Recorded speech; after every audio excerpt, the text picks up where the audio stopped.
ganjil. Ya. Di sini ganjil, nggak nggak plong gitu hati itu kalau melakukan sesuatu itu. Hati itu apa namanya? Dok, iya, ragu-ragu, hati itu ragu-ragu, dan kadang-kadang itu ini nggak nyaman gitu untuk melakukan itu dosa. Jadi dosa adalah bahkan tapi sorry ini nggak nyaman di sini enggak. Iya kan?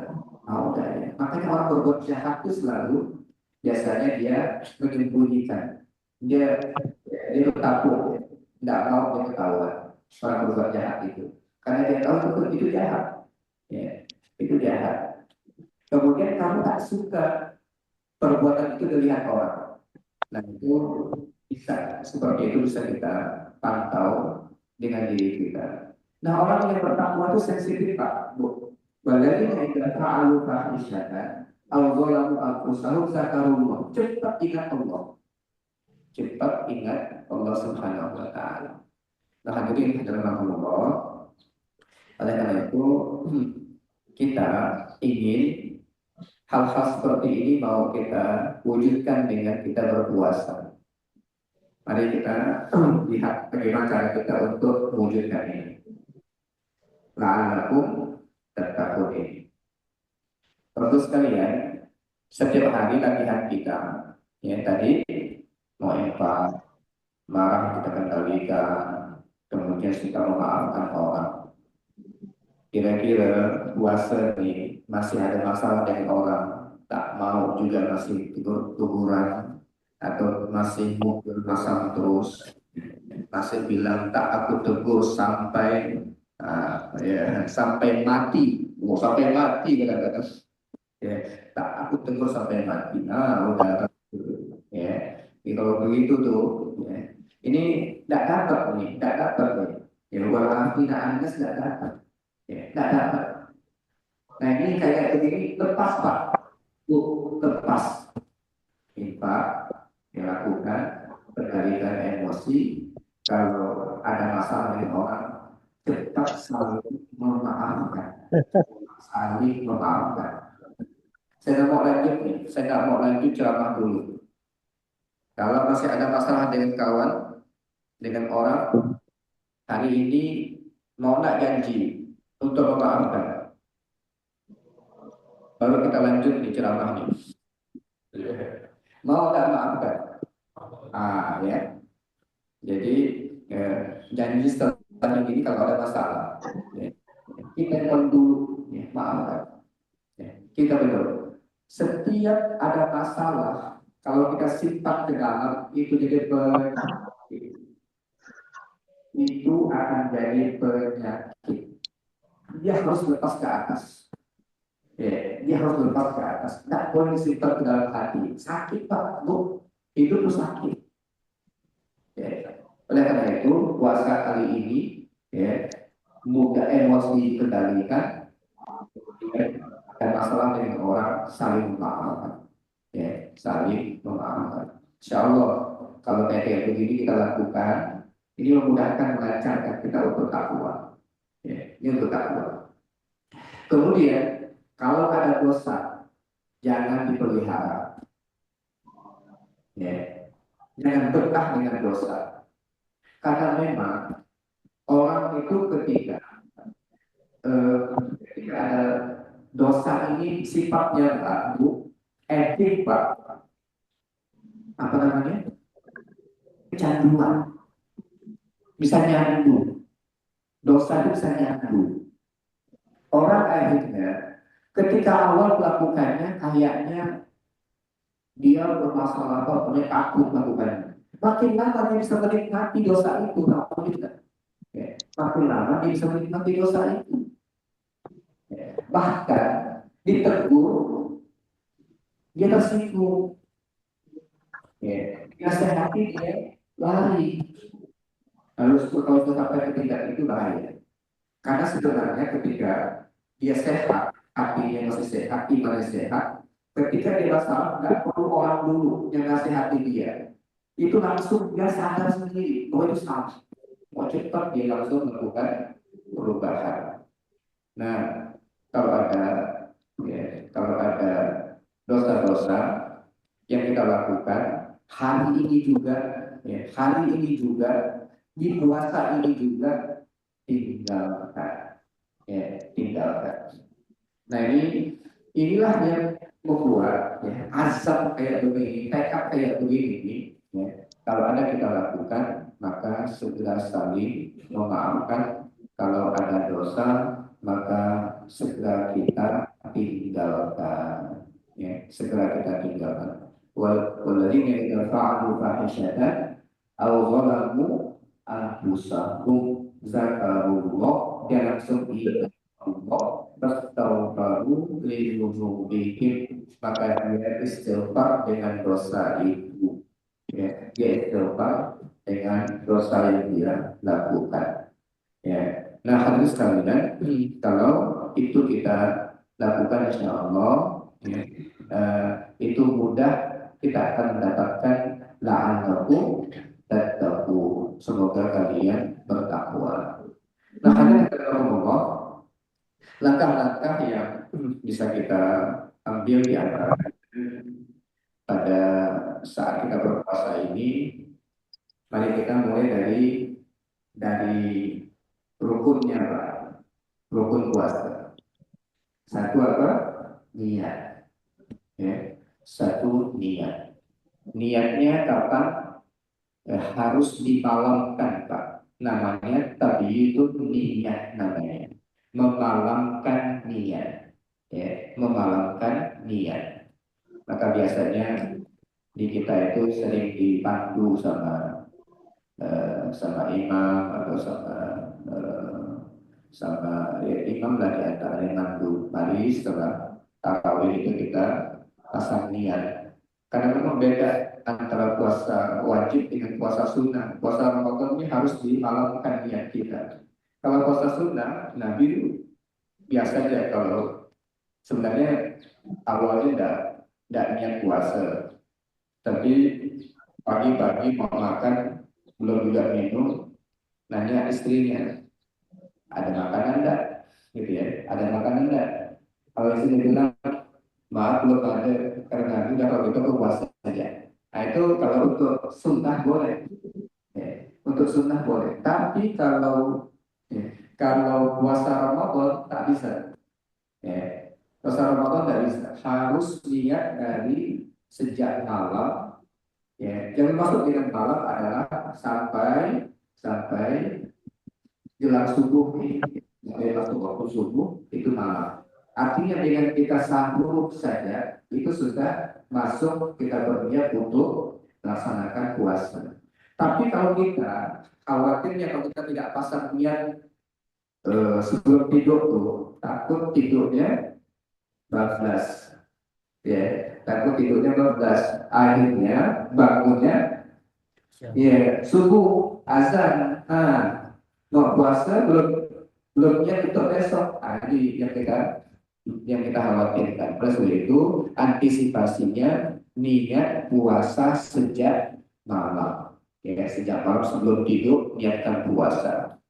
Nah, niat puasa apa? Niatnya mau puasa. Apa itu puasa? Ada itu. Ternyata yang kedua, niat kita puasa itu adalah untuk menahan segala hal yang membatalkan puasa. Ya, menahan segala hal yang membatalkan puasa. Itu niat kita. Ingin menahan diri dari segala hal yang membatalkan puasa. Itu rukun puasa. Ya, itu rukun puasa. Niatnya untuk berpuasa keesokan harinya, ya, dengan cara apa? Melakukan hal-hal yang meninggalkan segala hal yang bisa membatalkan puasa. Wah, ini canggih, Pak. Ya, ini canggih. Kalau kita sudah berniat, dan niat itu Masya Allah kuat, Pak. Niat itu kuat sekali, merubah ini apa namanya, sistem tubuh itu berubah semua. Orang yang berniat puasa, lalu dia puasa, dan dia tidak makan, siangnya itu tidak makan. Kalau dia itu kayak gitu, ya, kadang-kadang laparnya itu beda, Pak. Ya. Kalau puasa nggak terlalu terasa tuh lapar tuh. Lapar pun nggak seperti laparnya orang yang ya nggak puasa. Ya. Orang yang nggak puasa kalau nggak makan bisa sakit. Tapi kalau orang yang puasa nggak makan malah sehat. Tuh bayangkan ini apa namanya? Bagaimana tubuh ya, diatur kembali sistemnya oleh Allah Subhanahu Wa Taala. Kata orang kesehatan, kata orang kesehatan, ya, minum tuh sehari sekian, ya, sekian liter gitu kan ya, sekian liter. Kalau puasa berapa lah tahannya Pak kita minum subuh tuh, minum apa namanya sahur tuh. Berapa banyak lah kita ngomong. Paling nggak segelas gitu ya. Tapi kuat ternyata. Ya, kuat ternyata. Tubuh itu diatur, diulang sistemnya oleh Allah. Mampu kita tuh nggak ada masalah. Ya, dengan niat itu nggak ada masalah. Kemudian dengan niat ini juga ternyata kita akan membuat kita punya azam yang kuat, tekad yang kuat. Saya paling suka nyontohkan ini lah, ya eh, orang yang punya hobi hobi kali ya merokok, ya. Merokok ini sampai ada orang bilang tidak bisa, tidak ninggalkan itu, tidak bisa, ya tidak bisa. Kalau di sini nggak ada kali ya, nggak ada.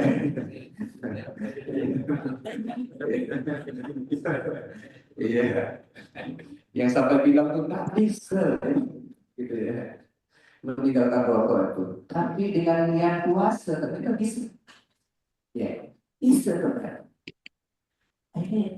Ini niat nih, niat bisa mengubah segalanya, bisa mengubah segalanya. Yang tadi tidak bisa jadi bisa.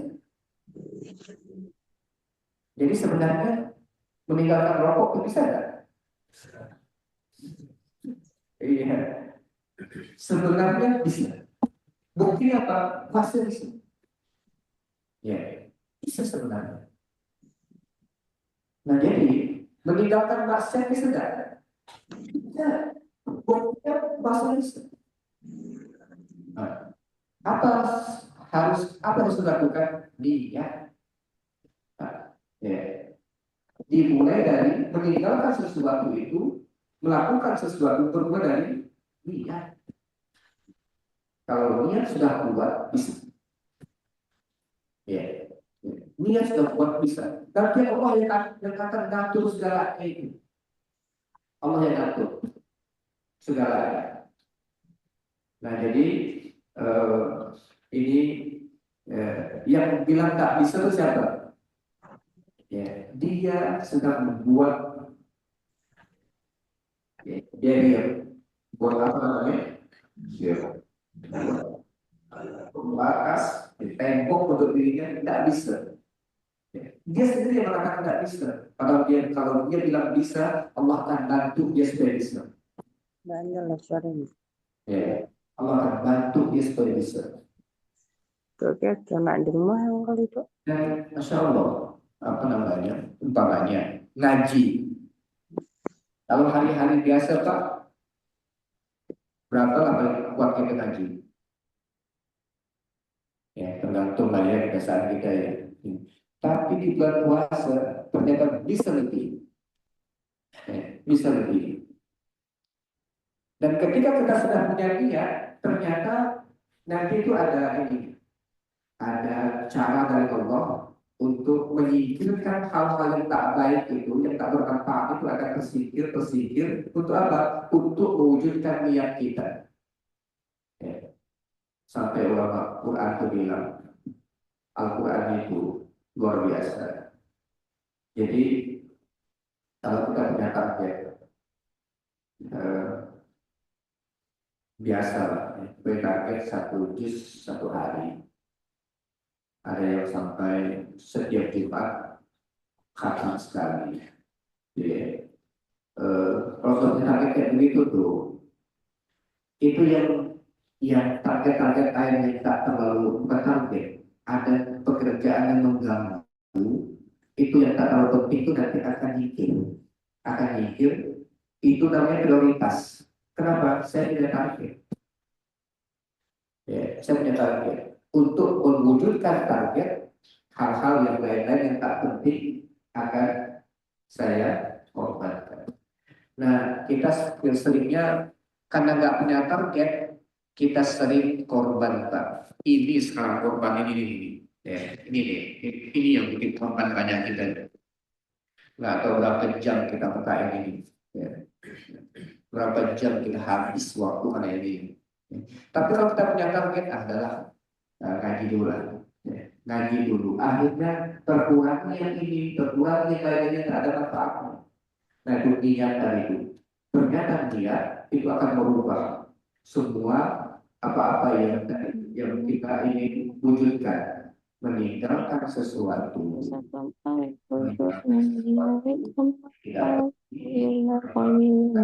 proses sebagainya. Nah ini puasa, meninggalkan segala hal yang membatalkan dan merusak ibadah puasa. Ini sebenarnya inti daripada puasa. Cuman, kenapa kita bisa di dalam Ramadan, Pak? Kenapa kita belum bisa di dalam Ramadan? Nah, sebenarnya ada 3 sebab. Ya, kenapa kita menjadi lebih mudah beribadah di dalam Ramadan? Satu, kata Rasulullah, "Idza kana awwala lailatin min Ramadan." Ketika masuk awal Ramadan, ya, subbidati asyayatin wa maradatu al-jin. Setan dibelenggu. Ya, jin-jin jahat, ya, jin-jin jahat dibelenggu. Itu yang pertama. Yang kedua, wa futihat abwabul jannah walam yughlaq minha bab. Dibuka pintu-pintu surga, tidak ada satupun pintu yang ditutup. Wa ghulqat, yang ketiga, wa ghulqat abwabun nar. Pintu-pintu neraka ditutup, walam yuftah minha bab. Ya, tidak ada satu pintu neraka yang dibuka. Saya menyebut 3 itu adalah fasilitas dari Allah untuk memudahkan kita beramal di bulan Ramadan. Artinya ibadah kita di bulan Ramadan itu difasilitasi oleh Allah. Difasilitasi oleh Allah. Dikasih kita kemudahan untuk beribadah. Ya. Sehingga akhirnya kita mudah. Tapi para ulama bilang begini, sumpah dibelenggu itu bukan berarti tak bisa ngapa-ngapa. Ya, cobalah, ya, kita ikat orang tuh, masih bisa dia apa? Masih bisa tidak? Ya. Nah, kejahatan itu ada muncul dari satu, muncul dari mana? Dari hati yang kotor, jiwa yang rusak.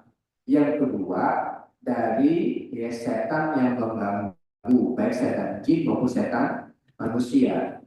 Imam Ghazali bilang yang ini perumpamaannya, ya, orang yang menjadi mangsa dari setan itu siapa? Ya, yang paling dikejar sama setan itu adalah orang-orang yang jiwanya kotor, orang-orang yang jiwanya berpenyakit. Itu yang paling. Beliau mengibaratkannya dengan itu sama dengan anjing lapar diumpan, ya, diumpan dengan daging di tangan. Ya. Jadi anjing ini lagi lapar. Kemudian kita bawa, ya, megang daging. Kira-kira apa yang terjadi? Sambar, Pak, Bu, disambar. Ya. Nah, ini hati sudah tidak baik. Ya. Hati sudah tidak baik. Ngumpul sama kawan tidak baik. Pergi ke tempat yang tidak baik. Nah, udah jadi. Ya, jadi. Ya, begitu tuh. ya, jadi makin jadi. Nah, jadi kayak begitu. Ya. Jangan suka mancing, ya. Jangan suka mancing. Nah, setan tuh apa namanya? eh, Kalau hati sudah tidak baik, di disentuh sedikit sama setan ya, harus berusaha keras. Udah KO dia itu, udah rusak juga. Tetap saja orang yang jiwanya tidak baik, bulan-bulan puasa nih, digoda sedikit pun sudah nggak kuat untuk berpuasa atau meninggalkan yang dilarang oleh Allah. Tetap saja.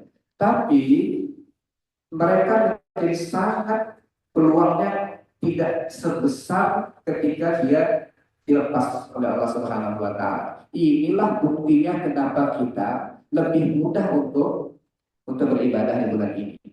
Ya. Anak-anak yang susahnya bangun jam 3, jam 4 itu bisa bangun, Pak. Ya, bisa bangun. Itu kemudahan. Maka saya bilang ini fasilitas dari Allah. Ini fasilitas dari Allah. Nah, karena kita difasilitasi oleh Allah Subhanahu wa taala, maka kita jangan sia-siakan ibadah kesempatan ini. Hadirin dirahmati Allah, mudah-mudahan ini kita syukuri betul kehadiran Ramadan ini. Mudah-mudahan dengan kita syukuri, kita amalkan, ya. Mudah-mudahan kita dapat betul melaksanakan ibadah dengan sebaik-baiknya ya, di bulan ini, dan kita lakukan tetap bisa kita wujudkan. Aku qouli hadza wa astagfirullahi wa lakum. Assalamualaikum warahmatullahi wabarakatuh. Waalaikumsalam warahmatullahi wabarakatuh. Demikianlah punya sumber Ramadan pagi ini. Semoga membawa manfaat dan berkah bagi kita semua di bulan yang mulia ini. Mungkin jamaah, bapak-bapak, ibu ada yang mau bertanya, dipersilakan atau sudah.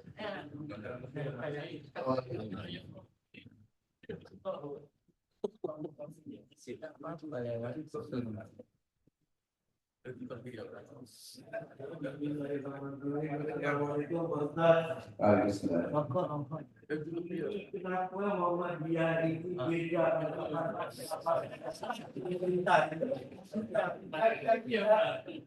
kita taat kepada Allah, taat kepada Rasul, taat kepada pimpinan. Kenapa? Hukumnya ada yang sudah barang, ada yang berpuasa, kita masih puasa. Terus di zaman Soeharto 32 tahun itu politik ini tidak pernah jadi perbedaan. Apa sebabnya itu? Mohon pencerahan. Pertanyaan ini berat tuh. Ya. Ya. Kalau kita belajar fikih, sebenarnya wacana itu sudah ada sejak fikih itu ada dalam lama. Tapi sebenarnya sekarang wacananya ini metode udah berubah nih sebenarnya. Muhammadiyah berubah dari wujudul hilal kepada wihdatul matla namanya. Wihdatul matla agak sedikit berubah ini metodenya. Tapi di dalam fikih itu ada namanya wihdatul matla, ada ta'addudul matalik. Itu dua itu ada sejak lama kita belajar fikih. Wihdatul matla itu artinya kesatuan matla, tempat terbitnya hilal. Artinya dimanapun di dunia, kalau ada yang melihat ya, dan sudah bisa melihat hilal, dimanapun di dunia, maka seluruh dunia berpuasa. Itu namanya wihdatul matla. Ya.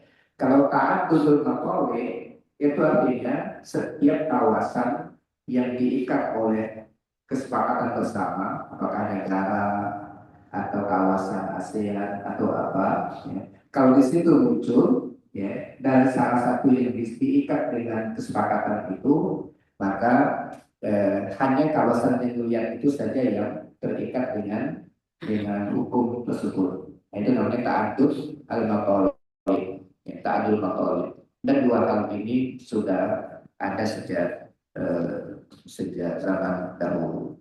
Hanya memang di tingkat wacana atau di tingkat teori ini ada, tapi tingkat kebijakan itu sebenarnya pemerintah yang ya, bisa nanti kita lakukan pendekatan-pendekatan yang kita harapkan kepada pemerintah. Sepanjang itu belum dibuat regulasinya, berarti pemerintah masih bolehkan untuk ada perbedaan dalam masalah ini, berarti yang kuasa berbeda itu tidak masuk ayat tadi. Wa atiullah wa atiullah wa ulil amri minkum, tidak masuk. Kenapa? Karena pemerintah tidak melarang.